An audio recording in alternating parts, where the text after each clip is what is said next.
Hi, my name is Alton White, and this is my presentation on wind versus solar energy. So, to start off, why even bother? Why is there a need for renewables at all? Well, right now, we have a sort of over reliance on fossil fuels. As we burn fossil fuels, we are emitting harmful particles into the atmosphere and causing something called global warming. And put in simpler terms, global warming is bad.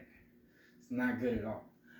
All the global environmental catastrophes, all the record-breaking highs and low temperatures, can be attributed to global warming. If we don't learn how to counteract this in any way, millions or even billions of people are going to die, and we'll see a loss of multiple species of fauna and flora. Okay, so asking which one is better or worse is very subjective. It's like asking which brand of ice cream is better, so to speak.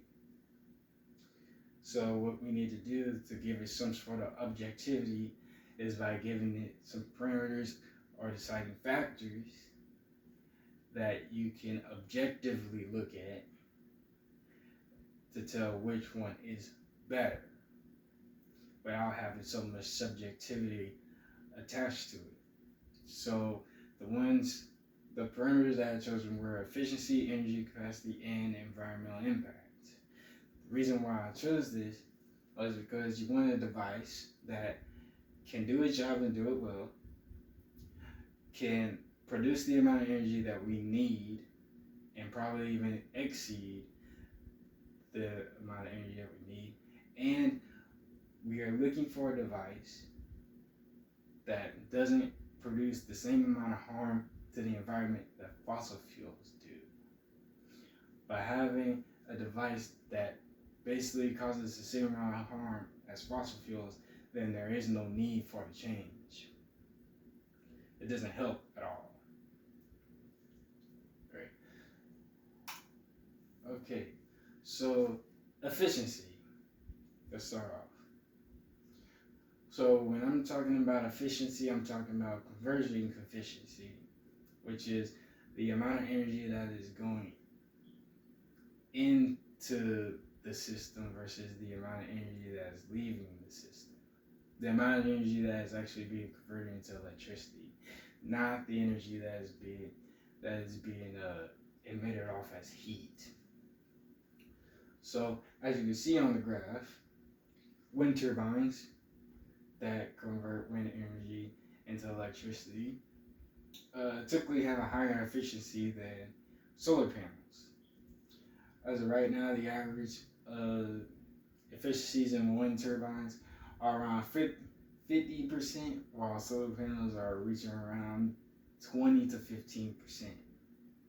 So if they were given the same amount of energy, wind turbines would produce more because they have the higher efficiency. So to put this in other terms, so let's say we were looking at basketball players. Wind turbine being basketball player one and solar panels being player two, whatever. Player one is shooting at 50%. It's really good. You want a player that can shoot at 50%. If you give him the ball, he's going to score with that. He's going to produce more because he has the higher percentage. While player two, he's not making so much with the same amount of opportunities that player one has in terms of open looks that he can make. Player one is going to score more. That's what you want. Same thing with wind turbine. The same thing with your efficiency or your wind turbines and your solar panels. You want the one that will produce more, that will do its job better, will do it the best. All right, off to our next topic, energy capacity. So energy capacity, you want your device, to reiterate, you want your device to produce and contain more energy than the other. You want your device to meet the energy needs of everyone, globally, internationally, etc., etc. So, based on the data, both wind and solar energy can meet the energy needs of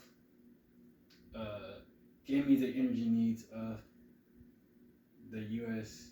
and global energy consumption. It can meet the demands of that. So, in terms of which one is better, it seems negligible at first, and then you look at the efficiencies again. So, as we already stated, wind currently has a higher efficiency than solar.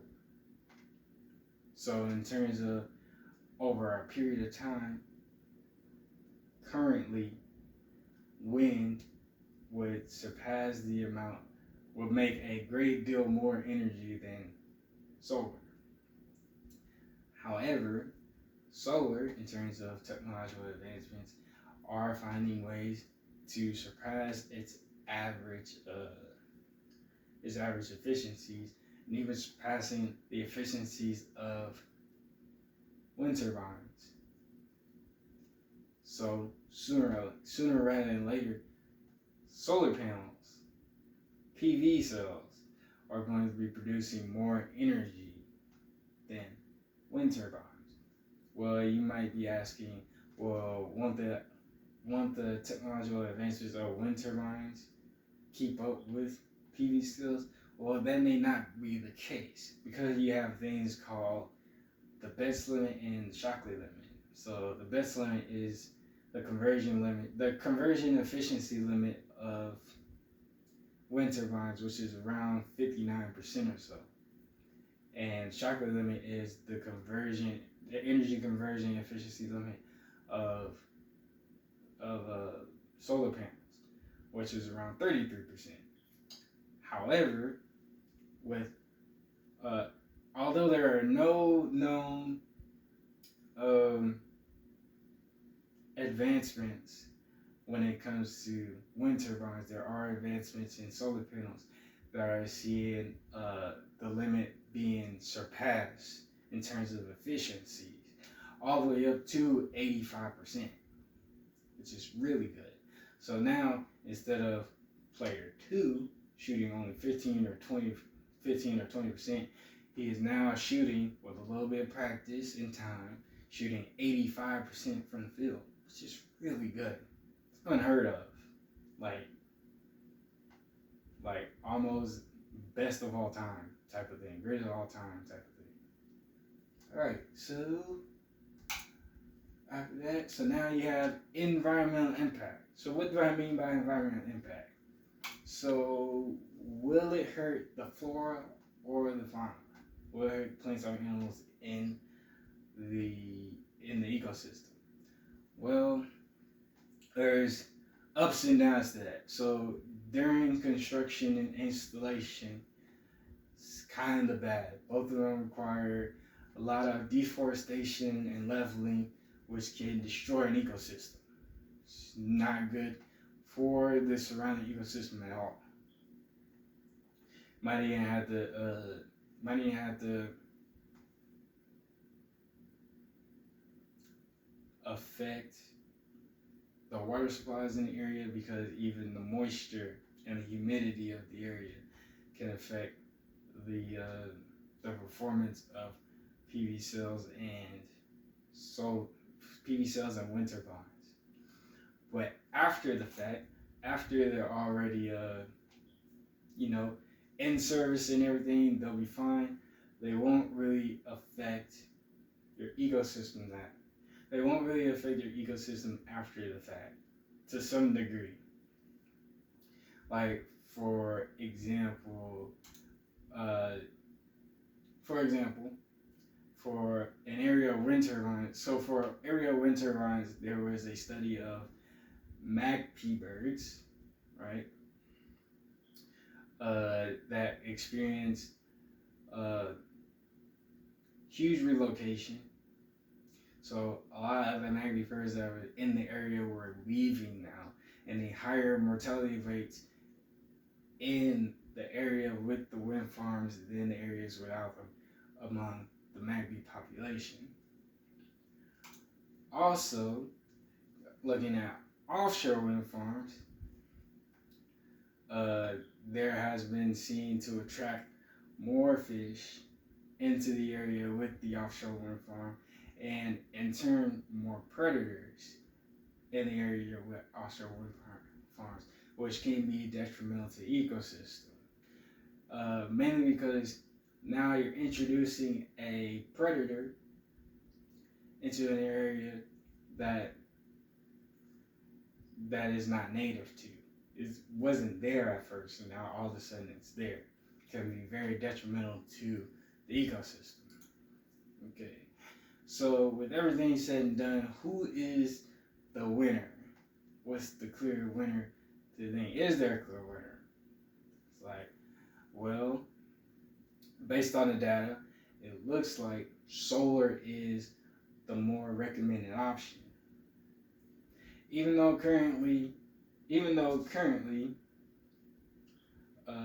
wind has a higher efficiency than solar, so through the technological advancements of solar energy, it will soon catch up to the efficiencies and surpass the efficiencies of wind turbines. Both wind and solar can meet the energy demands of the world, and it seems as though solar has less of an environmental impact than, less of a negative environmental impact than wind turbines. And so, all that being said, so to put it in layman's terms, solar energy is the recommended device needed to take over our reliance on fossil fuels. All right? And thank you. That is my presentation.